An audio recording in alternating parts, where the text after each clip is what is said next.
Welcome to this week's live stream. I'm Dan. I've been here quite a few times before, and I'm joined today by the lovely Sharon. Hi everybody, good to be with you. How are you today? Yeah, I'm all right. Are you all right? Yeah, I am. Yeah. Glad. Does half term affect you like it affects us? It does, yeah, because I teach English to non-English speakers and for a women's charity, and because they all have loads of kids, it means that we have half term off because either they wouldn't be able to come or we would be inundated. So yeah, looking forward to half term. Yes. So I've got 2 kids, so they're off this week, which means nice break. They just chill and play computer games. But we've got tomorrow off. So what have we got lined up today? Yeah, we're continuing in our series on wholeness from a biblical point of view, and we've got Matt speaking to us today about thankfulness and gratitude. So yeah, be a good one. Yeah, I'm looking forward to this. Do you want to say anything before we start, or should we? We could say well done to Liverpool for winning the league. Yes. The celebrations have just been going on. So, of course, if you're a non-Liverpool supporter, you're also welcome to Crowd Church as well. We just happen to be broadcasting from Liverpool, and so It's all happening, isn't it? it's all happening in the city at the moment. So yes, which is great for the city actually. Yeah. Really, really great. So yeah, that's probably about it from me.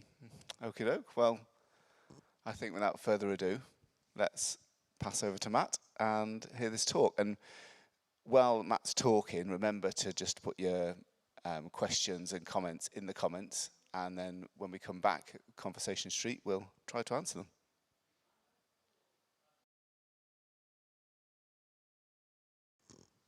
Well, yes, good evening. It's great to be with you.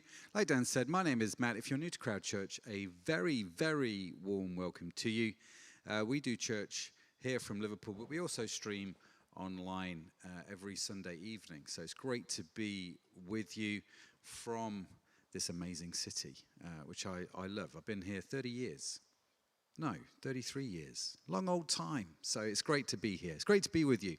Now, we are, as Dan said, talking about thankfulness tonight. So a few weeks ago, Sharon and I went to Glampfest, a sort of a festival up in North Yorkshire where we were glamping and having a big old time. Thanks to our friends James and Sarah from Glauning. They gave us a tent that had a log burner in it. A log burner, which you can see on your screen. There's me in my slippers, actually my Batman Crocs, with my feet up beside the log burner. Let me tell you, it took me a little while to get my head around having a log burner in my tent. It just felt wrong somehow. But let me tell you, I was super grateful for it because even though it was hot in the day, it was cold at night. So that log burner, I was very thankful for. Now, in the morning, when we were there, I took my bucket and I walked over to the site tap to get some water, basically. And there was a young lad there. He must have been, I guess, around 10 years old. He was filling his bottle, with water. And when he'd finished, he did something that I didn't quite expect him to do. He looked at me and he said, "Thank you for waiting." Now, in England, we would say, what a polite young boy, a sort of connection to our Victorian past where manners mattered. But he didn't actually need to thank me. He was at the tap. He had a right to be there filling his water. But the fact that he did thank me spoke volumes. Now, when someone simply says thank you to you, we feel good, don't we? We kind of feel, oh, you're very welcome. And there is a science and theology as to why that is. So for context, like Sharon said, we're in this series called Becoming Whole. I think we're on service number 28, 29 somewhere. We've done quite a few so far. And today we're digging into this idea of biblical thankfulness and how that plays a really important part in our journey to get to the place when, going with our definition of wholeness, where nothing is missing, nothing is broken, we are complete in every part, through and through, no part wanting or unsound, which is a beautiful place to be.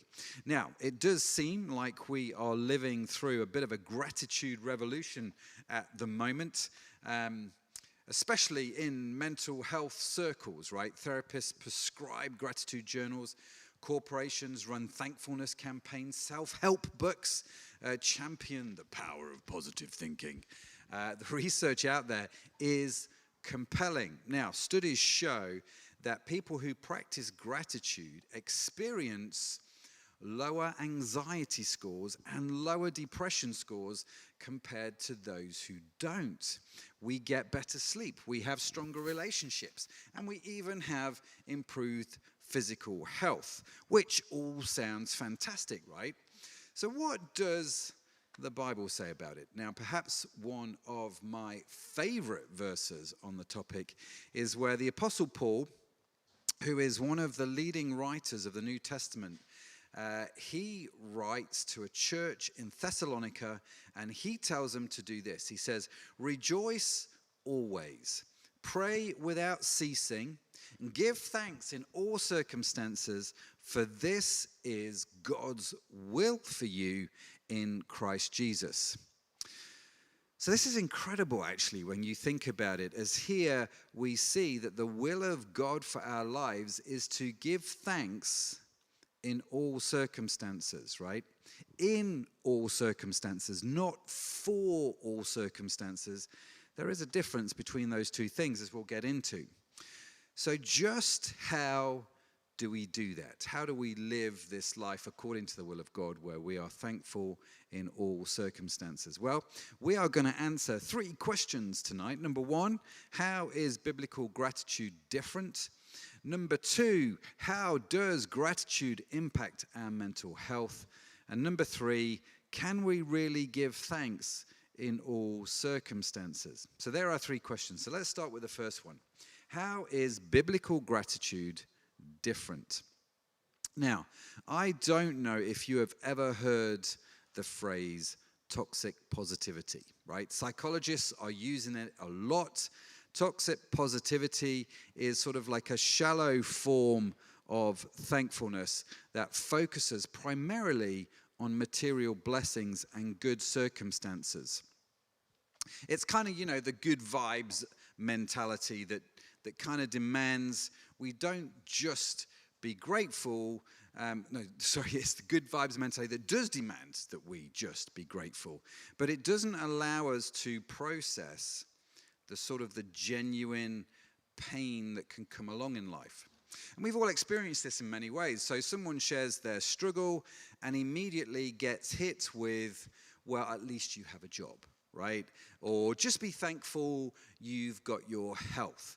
These responses aren't really that helpful. They're actually quite dismissive. And it might not be others. It might actually be ourselves. It might be our own way of dealing with it because we feel like we should be more thankful. So I might say to myself something like, well, I lost my job, but at least I still have my health, so I should be grateful. And whilst the intent might be good, it's classed as toxic because it tries to minimize or even belittle the real pain that we might feel. So biblical gratitude is radically different. It doesn't deny reality. It doesn't deny pain. Instead, it acknowledges suffering whilst being thankful for God's presence and purpose. So I might say something, for example, like, I lost my job and it hurts, but I'm thankful that God remains faithful, that his promises are still true, and that he's even working in this painful season. So the gospel enables us to give thanks in all circumstances because our gratitude isn't based on what we have or how we feel, but it's based on a God who is incredible and what he has done for us through Christ. Biblical gratitude is based on his grace, not on our performance, not on our merit, not on our possessions. And that's deeply liberating, isn't it? Psalm 107 verse 1 tells us to give thanks to the Lord, for he is good. His love endures forever. And Psalm 100 tells us we can give thanks because his faithfulness continues through all generations. So we give thanks because of the goodness and love of God and because God is faithful to us. We are grateful because of the eternity of our God, and that's something worth celebrating, even in the midst of suffering and trials here on earth. So when thankfulness flows from this foundation of our identity in God, of who God is, I think it can withstand even the harshest circumstances because, well, it's not dependent on those circumstances changing. It's dependent on an unchanging God. So question number 2 then, what happens in our brains when we practice gratitude? And how does this impact our mental health? And this is one of those questions which just fascinates me because you can go down a rabbit hole on this whole thing. MRI scans, for example, they show that gratitude activates different parts of our brain from the, let me get this right, the medial prefrontal cortex, which is the part of our brain that is key for learning, key for decision making, and the dorsolateral prefrontal cortex, not easy to say, which is responsible for our higher cognitive functions. So gratitude activates these. They activate your brain's reward center, releasing dopamine and serotonin, which are the same neurotransmitters that are associated with pleasure and positive feelings. Gratitude then creates a fundamental rewiring of our neural pathways, and they do that over time, and it can transform how we experience the world, which is all fantastic. But gratitude can also counter specific mental health issues like anxiety. So the Bible puts it this way. The Apostle Paul said, "Do not be anxious about anything, but in every situation, by prayer and petition, with thanksgiving, present your request to God, and the peace of God, which transcends all understanding, will guard your hearts and your mind in Christ Jesus." Now, we have used this verse many a time on Crowd, and will continue to use this verse many a time on Crowd. It is a powerful verse. But Paul isn't just offering a sort of another spiritual platitude here. He's prescribing, in reality, a neurological reality for us. Gratitude literally redirects neural activity from anxiety-producing thought patterns towards paths that produce peace. It's what the science tells us. There's a scientific experiment which was conducted in 2023 that concluded that patients who underwent gratitude interventions, I have no idea what a gratitude intervention is, but it sounds good, doesn't it? But if they underwent gratitude interventions, experienced greater feelings of gratitude, better mental health, and fewer symptoms of anxiety and depression, which is wonderful.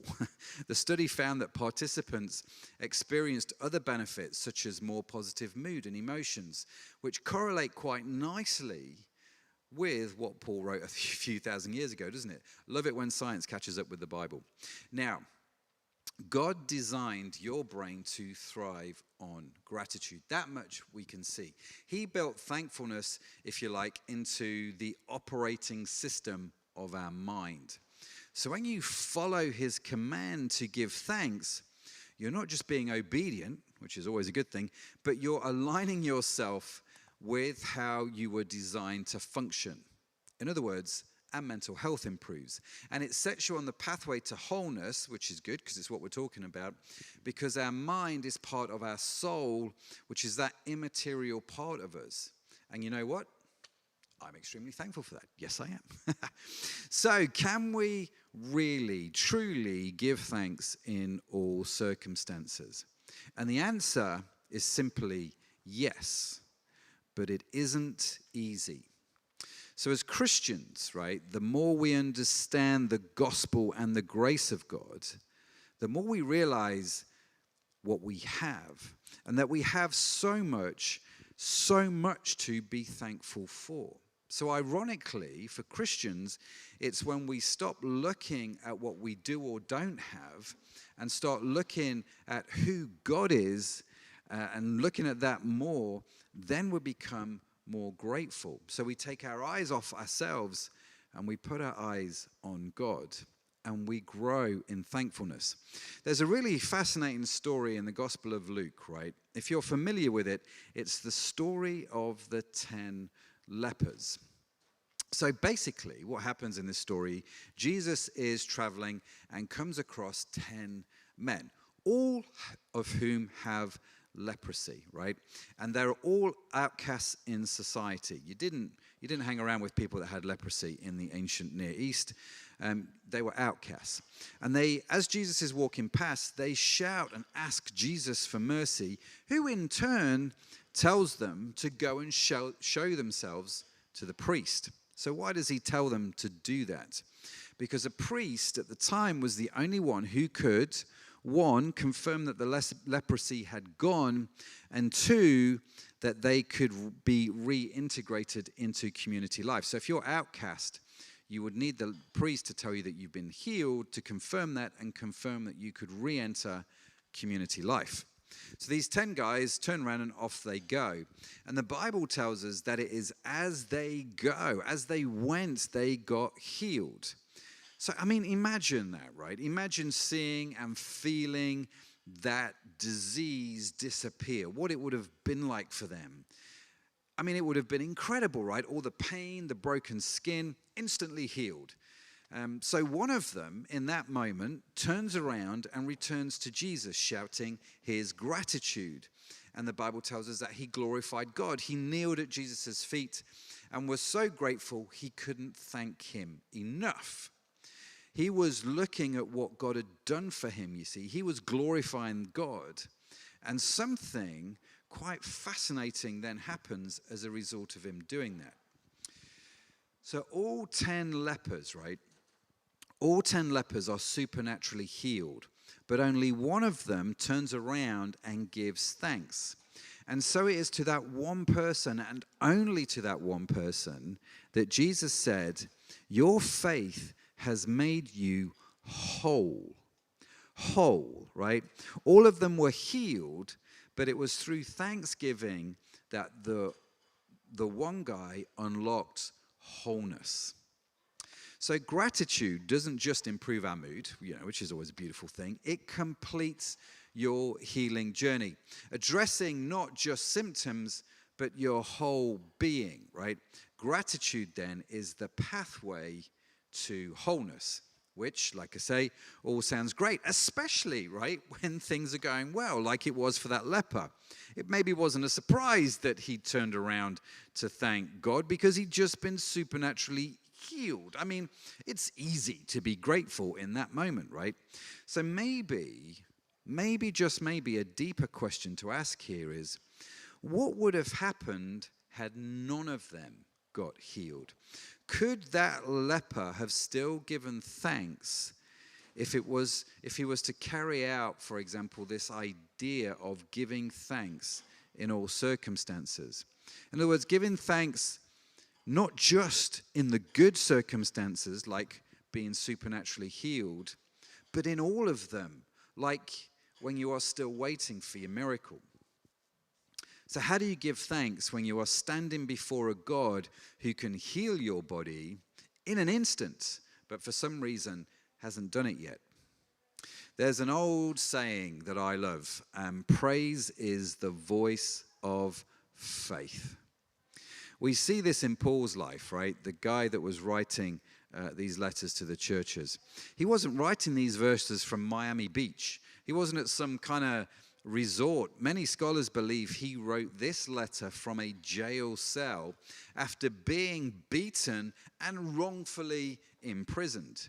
He faced injustice that, let's be frank, God could have stopped. And we know earlier on in the Bible, God gets another disciple, Peter, out of prison. So Peter's in jail wrongly, and God supernaturally gets him out. Yet Paul, well, he's stuck in his cell getting beaten. So Paul knew what it meant to suffer, to be locked in things that God could get him out of in the blink of an eye, yet for some reason hadn't. And it was in the midst of that Paul writes how it is God's will that we give thanks in all circumstances. Paul knew what it was to live this. You see, praise is the voice of faith. When faith rises in us, its language is praise. It just is, right? And again, I want to be super clear, right? Biblical gratitude is not thanking God for suffering. It's thanking God in suffering. It's not saying, thank you, God, for this cancer, but rather, even in this cancer, I thank you that you are still God, you are still good, and you are still with me. I might not understand it. I don't get it all, but I understand that. And we're not trying to thank God in a way to sort of try and manipulate him somehow. Like, if I come across as grateful, I will get him to do what I want, Now, humans may not see through that sort of facade, but, let's be real. I think God does, right? So we thank God because he is worthy of our thanks. He is worthy of our praise. And Christ has the right place in our hearts, right? That is why we can thank him in all circumstances. So how do we do it? How do we develop this kind of biblical gratitude? Well, because, it's a church talk, let me give you 5 practical disciplines. The first one is simply say it. So after you wake up, right, make your first words thankful words to God. You use your language. Just thank you, God, for giving me another day. Thank you for making me your own. Thank you that whatever this day holds, I can rest secure in your gospel, in the good news that you love me, right? And I think this simple practice sets a tone of gratitude that shapes literally your entire day. And as we learned earlier with the science, it primes your brain's neural pathways towards thanksgiving from the start of the day. So number 1, say it. Number 2, write it. Now, every morning I get up, I sit down at our kitchen table, I have a journal, and one of the things I do with my journal is I love to write down 3 things that I am grateful for at the start of the day. It works really well for me. I appreciate journaling is not for everybody. And if you've not done it, I would encourage you to try it, but do it in a way that connects what you are thankful for to God's character or promises. So instead of saying something, I don't know, like, I'm thankful for my job, which obviously is a good thing to be thankful for, connect it to God's character and promise. So something like, I'm thankful, God, that you provide through my work, that my work is a gift from you, and that you are faithful in it. So why? Why do we connect it to God's character? Well, if I just get up and thank God for my job, what would happen if I lost my job? See, if all I am thankful for is stuff, when the stuff goes, well, you've got nothing to be thankful for anymore.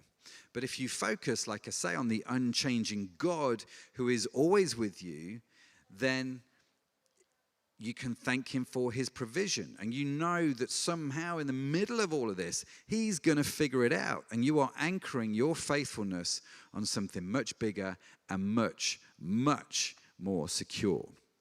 Say it, write it. Number 3, pray it. When you pray, the Bible tells you to bring your request to God. We read that earlier, right? That's a good thing to do. God, I need to talk to you about this. These are some of the things I need you to move in. These are some of the things, areas of my life I need you to act. We read, didn't we, that in every situation, by prayer and supplication, or prayer and petition, with thanksgiving, present your request to God. And so it's not just about asking God for things, it's about thanking God as well. So I think most of your prayer time should actually be thanksgiving. So number 4, think it.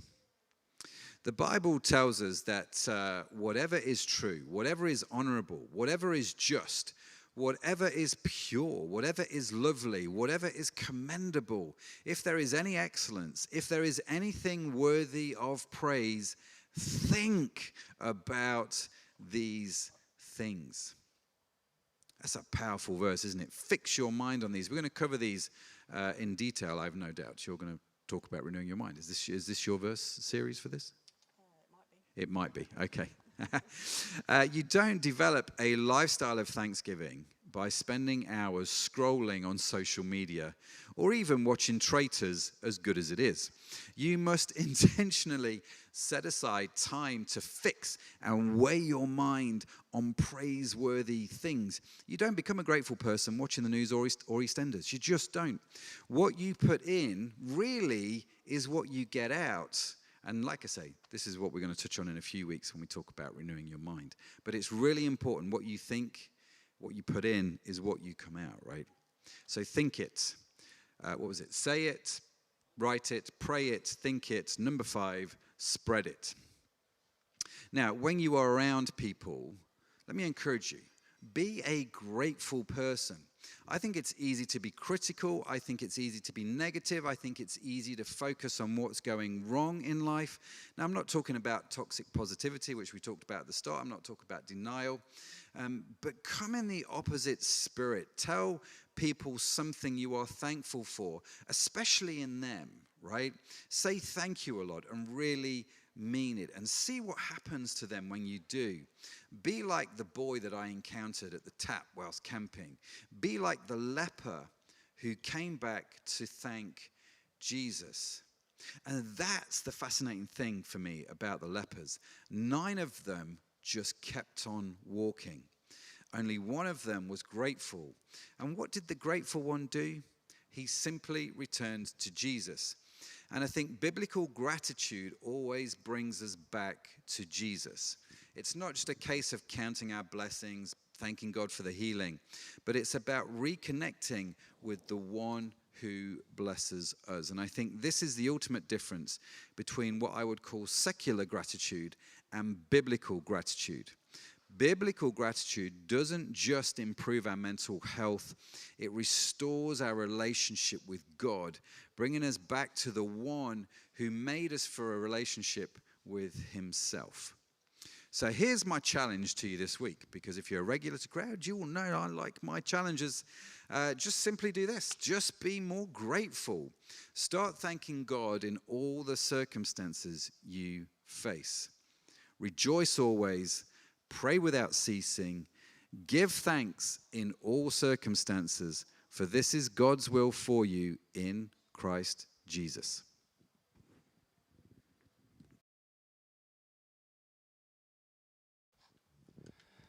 Well, thanks for that, Matt. That was great. You had to say thanks, really, didn't you? Yeah. There's no other way to sort of... What do you do after you've done a talk on thank you? You say thank you to the person that's just done it. That's what you do. Yeah, that was brilliant. I liked especially the 10 lepers, and I've always sort of read that and not really picked up on the healing and the wholeness, the difference that guy got. Sharon, is there anything you just jumped out at you want to say? Yeah, I really liked what you were saying about that this is not the toxic positivity thing, that I think in the Bible there's the space to be able to go, God, this is a really hard situation, and to cry out to God from really from the heart. And like there's a whole book called Lamentations, which is, about being able to lament in situations that are difficult. So I love that it's not one or like, it's not saying, oh, you've got to put all that aside. It's like you can do that, but you can also then move towards the gratitude and thankfulness. Yeah. And I love that some of the Psalms have got both of those elements in. They've got someone crying out and going, God, help me, this is really hard. And then turning it all around and like looking towards God and going, but God, I will praise you because of you. And yeah, I just love that. I think, so last week we talked about anxiety, and that there's the whole meditate on things, but meditate on, the secular version is sort of meditate on nothing, for you might mean nothing, and the secular version of thankfulness is just can be this toxic thankfulness, and we've got someone to be thankful for and in. It's not an emptiness. It is actually a transformative thing. I really like that. Yeah. No, it is totally. I remember, I don't even know, 2-3 years ago, we did a talk on Crowd back in the early days on why positive thinking isn't really that positive. I can't remember, the title was something like that, and we talked about this idea of positive thinking and about the problems associated with positive thinking. And I think it's the same sort of problems that you get with self-help. It's kind of like it takes you so far, but it only takes you so far when things are going well or according to your ideas about how things should go, right? So if I've got to have a positive mental attitude, if I'm going to do positive thinking, all of those sorts of things, I've got my life plan, I'm working my goals, I'm on my strategy. If life is going well, you're grateful. As soon as it takes a dark turn, well, you're not so grateful anymore. Because like you say, how do you be thankful in situations where things are bad? It's hard to do that without then denying the pain of that situation. And this is where I think Christianity, like we talked about, has a real benefit in the sense of I can look at that situation, like you say, it's in the Psalms. This is rubbish. What we're going through is not cool at all. But I can also look at the unchanging nature of my God, and I can look at the faithfulness of God. I can look at the grace of God. I can look at the gospel of Christ. I can still look at all of those things and go, even if this doesn't change, all of this is still amazing, and I can be thankful for that. I think, sorry. I was just going to say, I think alongside that, I love the fact that a lot of these verses about thankfulness were written by people in tricky situations. They weren't written from the nice spa and the resort, but in real situations where there's real pain, real trouble, real anxiety, but it's speaking into those situations. I like that as well. Yeah. And I tried to find it. I read a proverb this morning, and it's basically you can't lie to God, isn't it? Well, you can, but it's a waste of time because he sees the truth. There's no point saying we're thankful for something and we're not. It's that sort of that attitude of this situation I could do without, but I'm thankful what he's done in me and potentially what he can do through me in it. I've got a slight curveball question in that I was just wondering what, for you and anyone who's listening, do you actually find it easier to be thankful during good times or during bad times? The reason I'm asking this is because there's a passage in Deuteronomy 8 verses 11 to 18, where God's talking to his people and saying, paraphrased, basically, when you've got all that you want, when your belly's full, you've got this fabulous life, don't forget me, and don't suddenly think that, get proud and think, oh, it's all because of you, but talking about remembering God.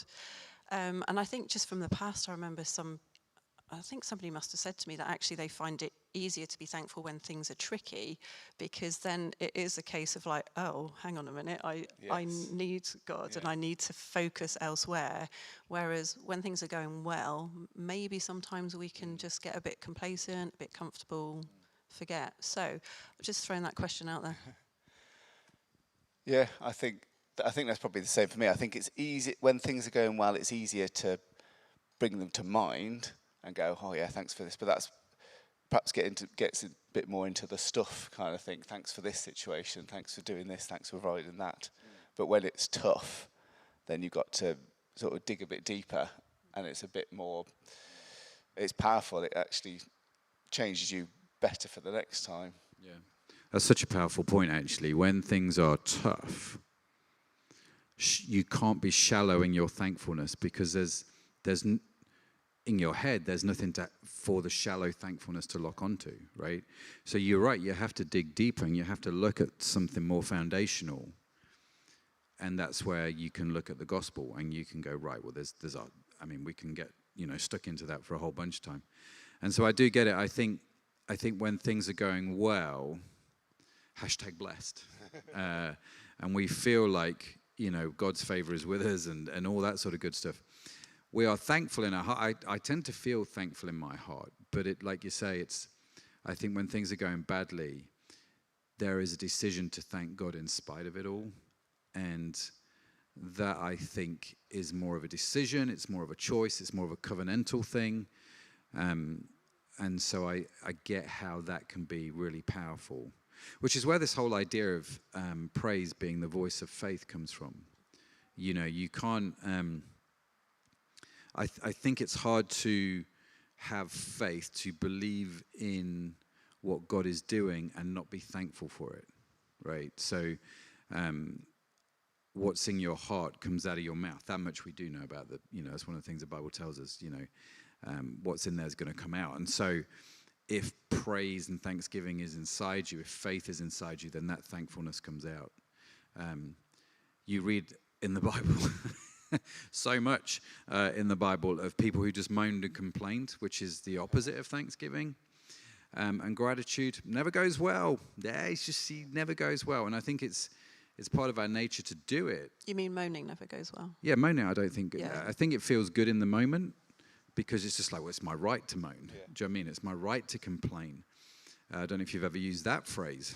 But I think it's a really interesting idea that, you know, some people do feel like they have a right to moan and complain. But the reality of it is, God doesn't respond to that.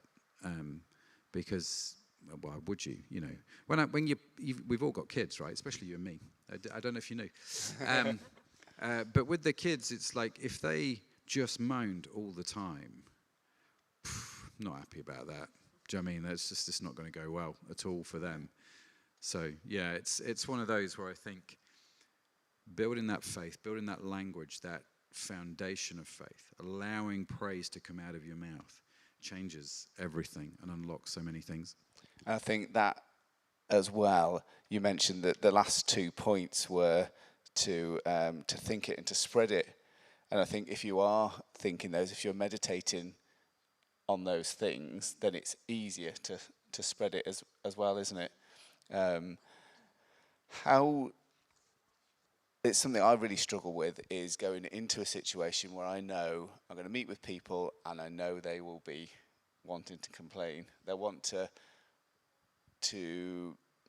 it's not their intention to bring the conversation that way, but I get there and my shoulders just drop. Yeah. And it's super hard to try and, you might bring a story in. Oh, guess what happened this week? But it can then dive bomb again. Have you got any practical tips to not just have this sort of these little peaks, but actually just to bring that thankfulness perhaps into their situation? Well, actually, Ellis put here in the comments, gratitude, thankfulness is something I struggle with. If thing A goes well, or I have a prayer answered, but thing B goes badly or unanswered prayer, I tend to focus more on the bad one, right? And I think this in many ways is a human trait, right? It's like, and again, going back to our kids, you see the example with the kids, you can give them something, but if they feel like somebody got something more, well, they focus on that rather than on what's been given them. And I think for me, I genuinely think that spending 5 or 10 minutes a day at the start of your day thanking God. I don't know if you can hear this, ladies and gentlemen. There is a lot of rain There is. coming down. I don't know if there's a background noise that just started happening, but there is a lot of rain all of a sudden, which I think the ground will be very grateful for. But I think gratitude is a deliberate practice. And I think if you rely on your feelings for gratitude, you will never get there. And so I think practically you have to create a discipline of gratitude, right? You have to make a decision that every day I'm going to read my Bible, I'm going to pray, and I'm going to be thankful. And I find it hard to be thankful when I'm driving, not going to lie.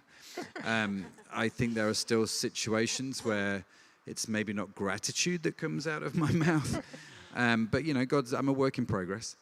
But I am finding it as I am deliberate in the morning with the gratitude, it causes something to happen later in the day, if that makes sense. Yeah. And I think when you face things, when stuff's going on in the day, just to take a step back and go, I have the ability to respond in a different way to how I feel. Yeah. we through this whole series, it keeps coming back to we have feelings. God made us with feelings, but those feelings don't always can control us the wrong way. We have to override the circumstances and how we're feeling and go, yeah, I'm feeling this, but what can I do about it? Sorry. Yeah, I was just going to say, we're talking about creating habits where we're thankful. I don't know if any of you have watched The Chosen. If you haven't, watch it. It's great. It's free to watch. I can't remember where. There's an app, isn't there? Oh, it's on the web, yeah. So it's like an interpretation of the life of Jesus. I love the way they've done it in terms of bringing out the joy and the fun of Jesus, which I don't think any other interpretations I've seen has done. But they have quite a lot of they have like morning prayers that they all, like one of them will start saying it and everyone joins in, and they have evening prayers. So there's a morning prayer which I've written down from The Chosen and I quite like to use that. I'll read it for you. It says, "I'm thankful before you, living and enduring King, for you've restored my soul within me. Endless is your compassion, great is your faithfulness. I thank you, Adonai, for the rest you've given me through the night and for the breath that renews my body and spirit." And so I just quite like that as a way of starting the day as well, as a recognizing that my life is from God and who He is, to be thankful for Him. Yeah, I think there is a lot about, we've also talked about discipline, isn't there? There's a lot about starting your day, whether it's starting your day reading the Bible, journaling, praying. If you start it with God, it's a lot easier to take Him through the rest of the world rather than starting it with the headline news or whatever comes up first. It's funny with Christianity, isn't it? Because I think it's the one thing in our lives where we just expect God to go, like just zap us. Izzy wizzy, let's get, but just there you go. Bzz, I'm going to zap you with all the knowledge that you need to walk a Christ-centered life, right? Just there it is, have at it. And when it doesn't happen, we're like, God, what are you doing? But nowhere else in life do we think that, right? Yeah. There's nothing else. We know that if we want to learn to drive, guess what? We don't start out as Lewis Hamilton, right? We just don't. If we want to learn to play football, we don't start out as Pele, showing my age. If we want to build a business, we don't start out as Richard Branson. Everything we know has a beginning. Playing the violin is a classic example. You want to learn to play the violin? You're going to sound really bad for like 3 years before it actually gets anywhere. And then it starts to pick up, right? But the trouble is, it's that discipline of day in, day out, doing something when it's not natural and it doesn't feel great, right? So I don't like, most people go to the gym and quit. Why? Because it's not natural. It just isn't. And we don't like the feeling that we get in the gym. We don't know what we're doing. We feel self-conscious. We ache. It's that whole, we've got to break through that, right? And if that's true in every area of life, how much more true is it going to be in some of the pursuits of these godly disciplines like being grateful? Yeah. You're not going to get zapped with, I'm suddenly, God, I would love to feel more grateful. Could you please help me become and make me more grateful? Well, to quote, who was it that played God in the Ever and Almighty? Steve Carell? No, Morgan Freeman. Morgan Freeman. Yeah. To quote Morgan Freeman from that movie, if you ask God to become a more grateful person, He doesn't zap you. He gives you more opportunities to be grateful, exactly. Right? And so I think I'm just amazed sometimes how we treat God and how we approach God. And don't get me wrong, I do think there are times when God does zap us with stuff, with blessings, with healings, with understanding, with insights, with revelations, and all these kind of things. But I think most of the time, day in, day out, life is just about what you do consistently every single day when no one's watching. Yeah.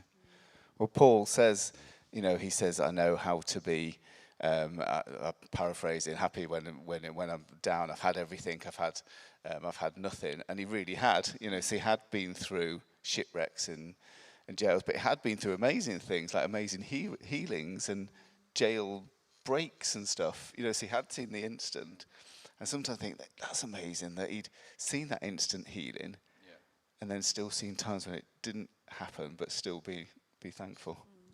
It reminds me of that passage in Hebrews, which is talking about the people of faith. And you've got the nice list at the beginning where it's all the people who saw the miracles and everything. And then as it goes further down, it's like the people who had faith but were eaten by lions and all the rest of it. And you're just like, oh, I want to be in the first group. I can't remember where I was going with that. It just reminded me. If you can get me back on track, please do. Well, I think ultimately that whole passage in Hebrews 11 is about faith, right? And again, linking this back, praise is a voice of faith. That we can have praise, we can have faith, we can praise God, we can be thankful for God, even when circumstances are difficult and tricky. We can still have that praise. And it's not a false praise, it's not a toxic praise. It is a genuine, guttural, rooted praise which says, I thank you, God, that you are with me in all of this. And it doesn't deny what we're facing. It's not even unbelief. It's not even, because we're not thanking God for it. It's like I said, I don't thank God for the cancer. I don't thank God for the going without. I don't thank God for the stress, but I know in that I can thank God. And you know what? Some of the hardest experiences that I've gone through in my life, I can look back on them now, these years later, and go, God was with me. I learned a whole bunch of stuff, and I am where I am today because of God bringing me through those things. And I think sometimes we get so caught up in the here and now that if we could just take a step back and see the bigger picture, and not just on my life, but all of history throughout all of eternity, you learn, actually, God kind of knows what he's doing. Yeah. And that, I think, is where praise can really shine.